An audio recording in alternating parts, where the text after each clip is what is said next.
So now this is probably not my strong suit. As a matter of fact, it's probably my weak one. Um, but the windshield leaks because the gasket is obviously it's original, never been replaced. I mean, I assume this is the original windshield. It's a car light. Uh, it's original.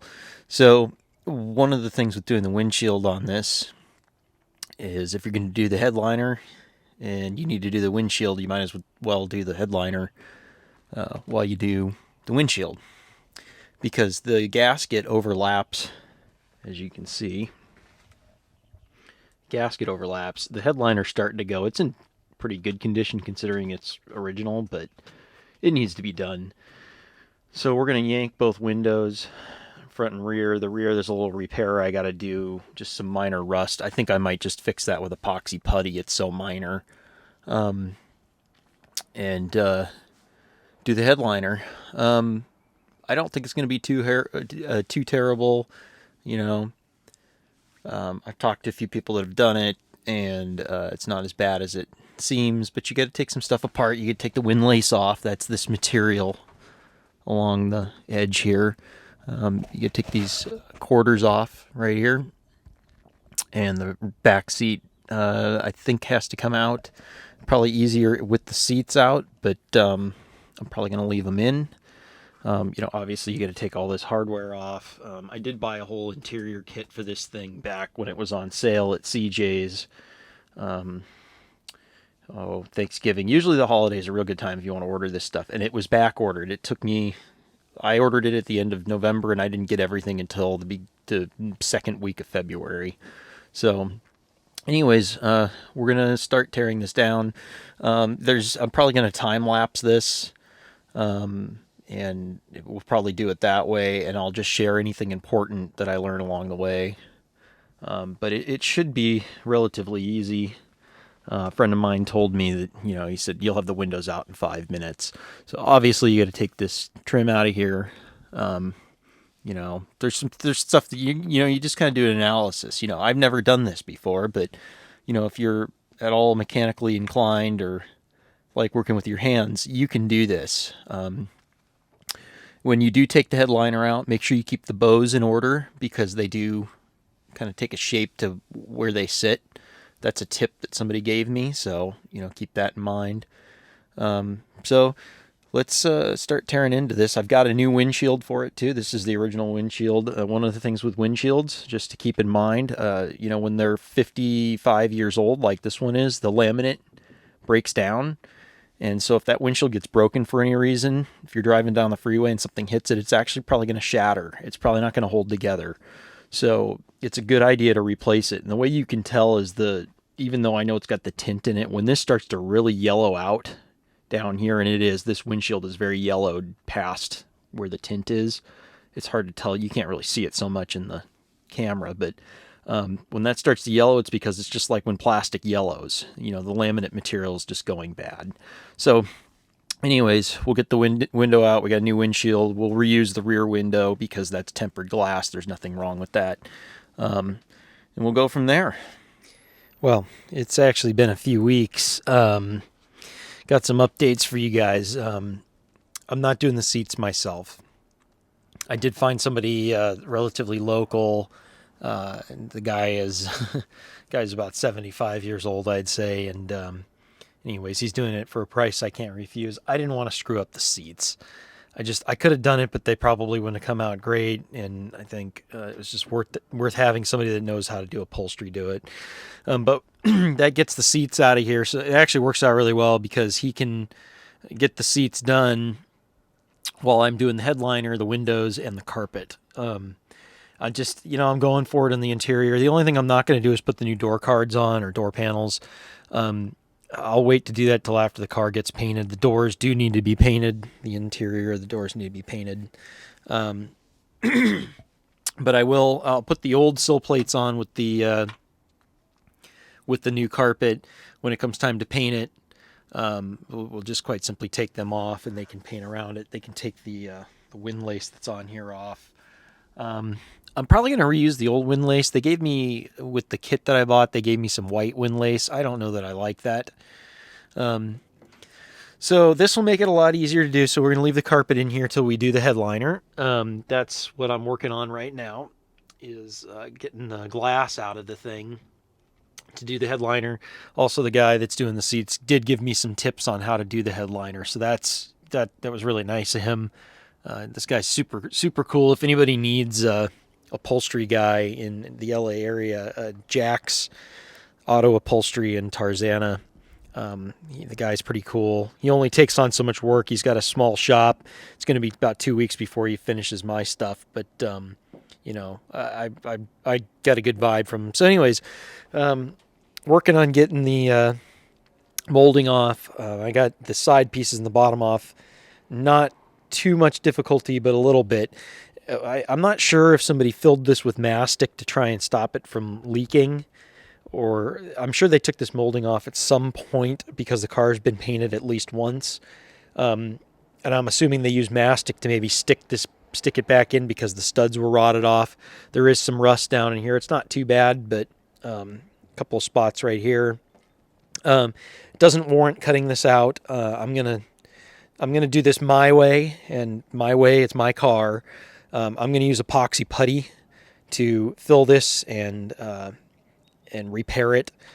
It's just not bad enough to replace anything or cut anything out with any steel. It's just there's some pinholes in places. This is probably the biggest one right here. It's maybe half a dime size. So we'll use some epoxy putty. We'll fill that in. We'll get it primed down in here. When the glass is out, we're going to prime this because it's rusty down in here. I've got some Duplicolor paint. We'll paint this, mask it off here so that when they paint the car, they're gonna shoot this again anyways right in here. But we'll get it all painted up with the glass out so that the lip is protected. It's more to protect it than it is to paint it. So I'm having the hardest time getting this piece off right here. And it's just really in there with this mastic, and I don't want to destroy it, but I might end up destroying it trying to get it off. So I'm just working it with one of these deals. Putting, you know, I don't want to put too much pressure on the glass. You know, I could easily break it, but I'm putting a little, you know, I'm just kind of doing this and I'm just kind of slowly working it. So hopefully it comes off. If I have to, I'm going to pull it and I'm going to bend the shit out of it just to get it out of here. But I'm trying to preserve it. So once we do that, this stuff is all just going to break off. So what we'll do is we'll just see how that's crusty right there. We're just going to bust it all off, take the glass out of here, peel the rest of the rubber out. Be done with it, and we can start the healing process. So yeah, I pretty much destroyed this molding because somebody filled it. Look at how much mastic there is in here. I mean, they filled it with mastic. I don't know if it's just to stop it from leaking or they used it because the clips were bad. But yeah, it forced me to destroy it. I just couldn't get it off of there without it. And it's hot out here too. It's about 88 degrees today. We're having a heat spell here in the winter, and I don't think I'd been able to get it off if it was cold. There's one of the clips. Came off with the whole thing. You know, that's not supposed to be glued like that. There's supposed to be mastic under the rubber lip. Let's go take a look at it. So yeah, I mean, it's real bright, but look at how much mastic there is in here. What a mess. I'll try and clean this up a little bit before I take it out, because you know what happens is this stuff goes on the ground, and you can already see there's some of it from the last time I kind of played with this a couple weeks ago. And it gets on the concrete, and that's it. You can't clean it up. So if it falls, sweep it up into a pile before you step on it, because then it'll be in your shoes. So anyways, this was the hard part, getting this out. I don't think the front one's going to be as bad, but maybe, you know, they might have, who knows what they did at some point with this. But yeah, look at how much, it's just everywhere. So we got to get that cleaned up. Now, you don't hear me say this often in my videos, but what a clusterfuck disaster. I mean, who in their right mind? Obviously, the windshield gasket needed to be replaced. The car was getting repainted. They pulled the molding off, filled the thing completely up with mastic. I mean, you know, 10 gallons of it, and glued the trim back on. So far, I've been able to salvage the windshield trim. I've been real careful taking it off. The rear is a lost cause. Of course, it's a little bit thinner and easier to bend. And I'm just very carefully, you know, these kind of go at an angle into these clips in here, but it's glued in here so bad, you got to really work it to get it off of there. What a mess. Look at this mess. Just this is do things right, people. This is just wrong. They should have taken the windshield out, put a new gasket in it, and been done with it. Instead, they just filled the thing up with mastic. Jumped ahead just a little bit here. Rear window, and there's videos of this on YouTube, so I'm not going to do it all in detail. But I just broke off the top. I had to cut. It wasn't quite as hard. The bottom, it literally just chipped away. A couple of suction cups, had the wife help me, and we just hauled the glass right out of there. Very easy, not heavy. Same with the front. I didn't even bother cutting the bottom.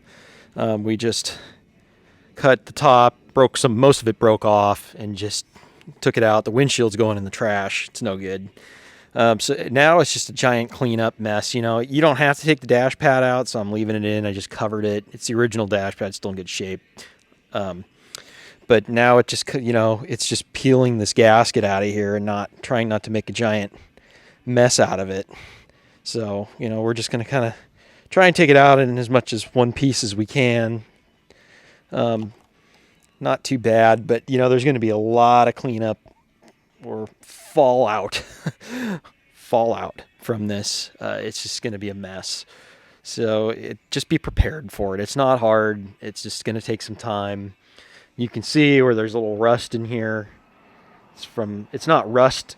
It's just rust colored, because it is a California car. That's from the moisture getting in here. So we'll just take it one step at a time. It's a dirty, nasty thing to have to clean this all up. So, and it's also, why we're doing the headliner at the same time. You can see that's where the headliner is, how it's installed right here. Boy, you can see from the factory, it's either slipped. It looks to me like maybe it slipped, or they didn't do a very good job at the factory. Anyways, so we'll get it all cleaned up.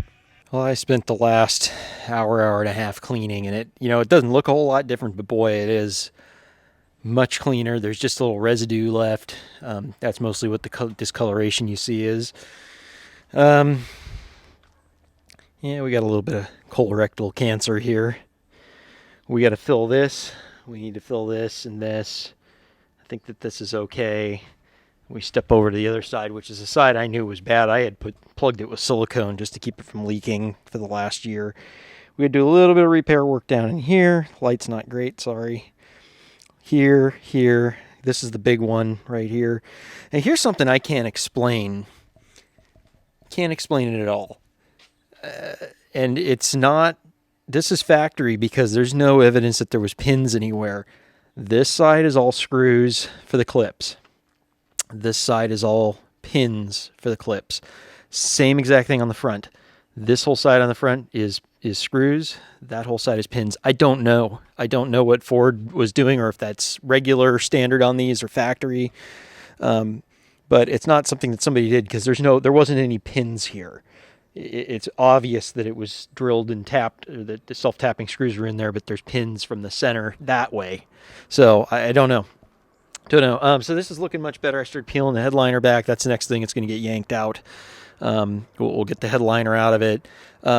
Not as horrible to clean up as I thought, but we're going to do our best to clean this. We're certainly going to get it on the edges. We're going to clean all this up. And wipe it down as best as possible, but I don't want to take the paint off. So I'll probably use some mineral spirits on it. It's just not looking too bad. So that's going to be a next weekend thing. I might yank the headliner today. I got to pull the windlace and take the channels out of it. I have to take the weather strip channels out. I got new weather strip for it. So, it's just a lot of work. I wouldn't say it's difficult. I've never done this before. But it's kind of meets expectations, I guess. So now getting down to this level of cleanliness, which is not bad. This is not bad. We're getting there. It's almost acceptable. Has taken about another hour. I decided to use Goo Gone. I have some mineral spirits, which is probably a little bit stronger, but not that I care too much about the paint, because the car is going to get painted, and look, the best time to paint it is like right now when you have the glass out of it. But this is a driver. This is my second car. This is what I drive this a lot, and it ain't going into the paint shop for 6 months with a full, interior out restoration paint job. That's just not what this is. This is a driver. So it's getting this kind of level of attention. Not going too bad. We'll get the headliner out of it and get the windshield reinstalled. I've got new tabs for the clips, and then we'll leave I salvaged this, as you remember, probably it's earlier in the video at some point. I salvaged the trim. We'll leave that off. They can paint it. They can mask it and paint it, and you'll never know the difference.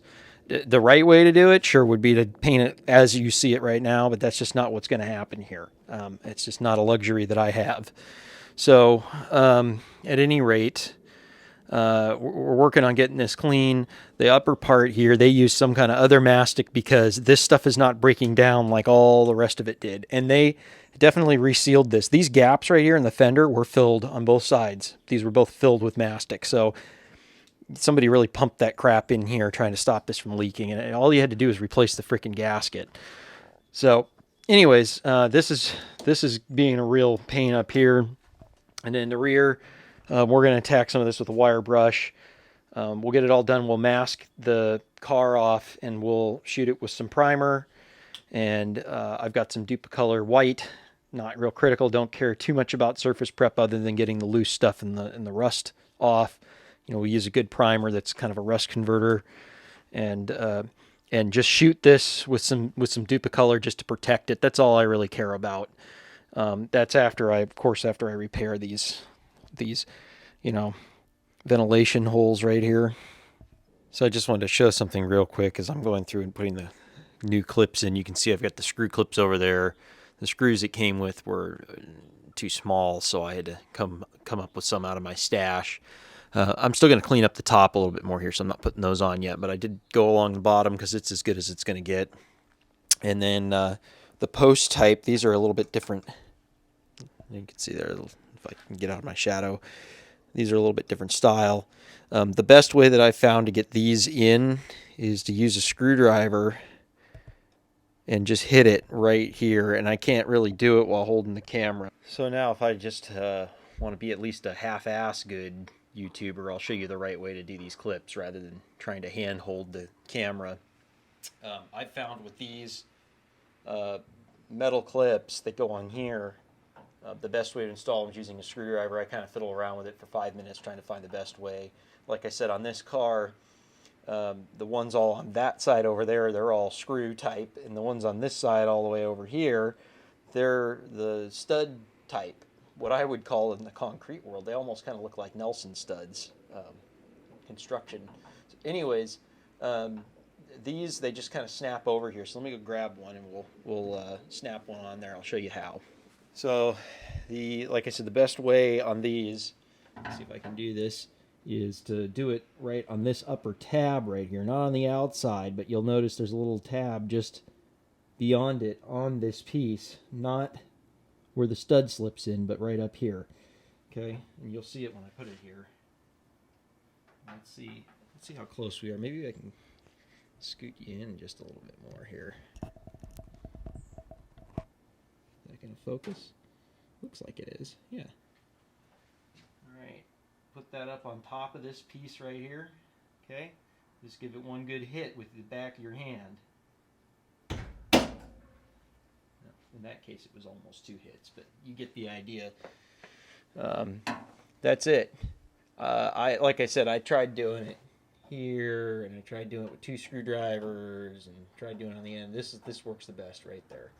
So that's all it is to it. I'm not going to do the rest of these. I still got a little bit more cleaning down that way to go. I don't want to. I'd rather leave this contact cement and stuff that's on here and just I'm going to clean it up a little bit more, but I don't want to start taking the paint off. I did start taking it off in a couple areas, and I don't want to do that. I'd rather have it dirty and, well, not dirty, no loose dirt, because I want to prevent this from ever rusting, and it's not going to get painted underneath this lip. There will be mastic under here, so that'll help, but I'd rather not take the paint off and just take the loose stuff off. This, like I said, this isn't a Concurs restoration. You know, this isn't a Barrett Jackson, you know, $200,000 car. This is a weekend driver, and none of this stuff is undoable if I ever wanted to do this again in the future and frame off this car, I could. So spare me the criticism on how I'm doing this. That this is going to be a decently done job. All right, we got all the epoxy putty sanded off. Boy, I know I'm going to catch a bunch of crap for that, but you know what? I don't ever plan on selling this car. That's a legitimate repair. I would cause more damage by cutting this out and trying to repair it myself than I would doing what I did. So deal with it. Anyways, I use this rusty metal primer from Rust-Oleum. I've used this stuff a number of times in outdoor, exterior, wet locations. And if you use this primer properly with a good overcoat, it does not rust. Steel will not rust. This stuff stands up for a long time in the sun. I've painted electrical boxes and stuff with this, and this stuff really holds up. So, I got a nice, thick 2 coats on there. I'm not really worried about it running in this area or what the finish looks like. I'm more concerned about having a nice, good, strong coat on there. So I'm going to let that dry for a while.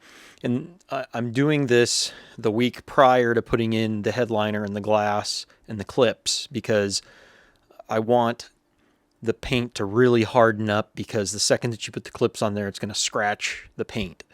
And I want it to be as hard as possible so it doesn't give it some place for the rust to start. Because if you breach this barrier, that's how it starts to rust. It just takes a little bit. So we want it sealed up as best as possible.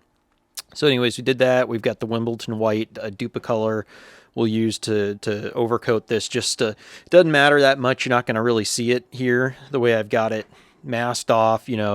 Once the trim's in there, you really won't see it much, but there will be parts that probably are visible. So we want to make sure that we use some close matching color.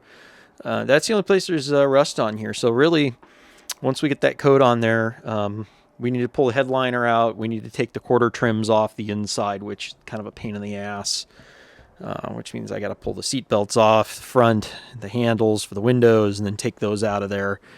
And once those are out of the way, I can finish taking the windlace off. I'm waffling whether I want to reuse this or not. It's blue. It's supposed to be blue. They give you white when you buy the kit. I don't even know if they have the right blue. So anyways, but that'll allow us to get the rest of that out of there. We got to take the what do they call this? I forget what the name of this particular weather stripping. It's weather stripping, but there's a particular name for this one, the window run rail or whatever, or head rail. Those have to come out on both sides. I'm kind of ticked about that because I think I could probably do it without it, but it'd be pretty hard. But it's got to come out, and it's going to have I have the new ones, and I'm going to have to put the new one in, but it's going to have to come back out for paint probably. So, oh well, we'll deal with that. If I have to replace these again, they're not that expensive. I think they're about $20 for these, maybe $20 a side. Anyways, but we got to take those out, and then the headliner comes out, and the rest should just be, shouldn't be too hard. Dan's going to come by next weekend, and he's going to help me do the headliner, just so I have an extra hand. Headliner, we'll let it dry. Then the next day he's probably going to come back down again, and he'll help me put the glass back in. So that's all there really is to this. And once we do that, the rest is, carpet. I've done carpet in cars many times. It's not that hard. It's just, it takes some time. So take the center console out, pull that out. It came with all new insulation for the back here too. I've also got some Dynamat. We're going to put Dynamat in some key places. When I did the truck, I put Dynamat in it, and boy, it made a huge difference. Dynamat, extra insulation, you really can't overdo it on putting insulation in these things. So anyways, I think maybe what I'm going to do is break this off here, and I might split it into 2 parts. I'm not sure. This is more like, we're going to start assembly next, all the disassembly other than pulling the headliner out, which there's no real magic to. That's the only thing I haven't done yet. Now, the only word of caution I can give you on that, and I think I might have mentioned it earlier in the video, is keep the bows in the order that you take them out. So the bows are the steel rods that are at each junction here. You know, if you look at it, there's a bow here, here, here, and here. Do not change the order of those. Keep them oriented the same and in the same position. I've had that told to me by the guy that's doing the seats for me, as well as multiple other people. Keep the bows in order and you'll stay out of trouble. So I'm going to just make sure I set them off to the side in the right order. And then we'll do the assembly next. So yeah, let's wrap this one up here, just because it's going to be too long if I try and do it all in one